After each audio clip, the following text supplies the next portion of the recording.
On le sait depuis le mois de mars, la ville d'Alès fait partie des 222 villes en France retenues par le plan Mézard, baptisé Action Cœur de Ville, que le ministère de la Cohésion des Territoires a doté de 5 milliards d'euros sur 5 ans pour revitaliser les centres-villes.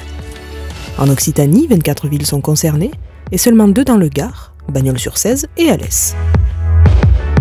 Un plan qui intervient presque 2 ans après le lancement par la municipalité alésienne des États généraux du Cœur de Ville, une opération de concertation et de réflexion avec la population, pour justement la revitalisation du centre-ville.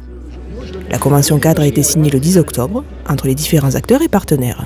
Je ne sais pas si au niveau national ils sont allés interroger Max Roustan ou si c'est lui s'il avait déposé un brevet, mais c'est vrai qu'effectivement, je reconnais volontiers qu'il avait pris les devants et que ce travail qu'on souhaite faire, ici, il est très engagé dans l'autre contrat que nous avons dans le département. Et à ma connaissance, dans la plupart des contrats sur le territoire de la région Occitanie et ailleurs en France, il y a toute une phase préalable de concertation, de définition d'un projet local qui ici a déjà été faite et avec, je crois, une large concertation. Donc c'est autant de gagner.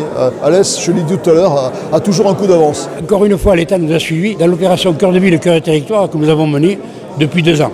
Depuis 2 ans, on a co-construit avec la population des actions qu'on est en train de signer aujourd'hui, mais que nous avons déjà commencé, puisqu'on en a pratiquement la moitié de faites.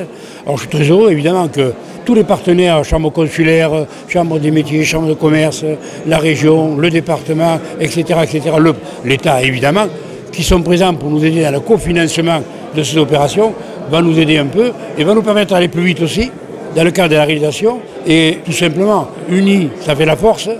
Et ça fait de l'argent. Donc ça permet de réaliser plus vite les opérations que la population a demandées.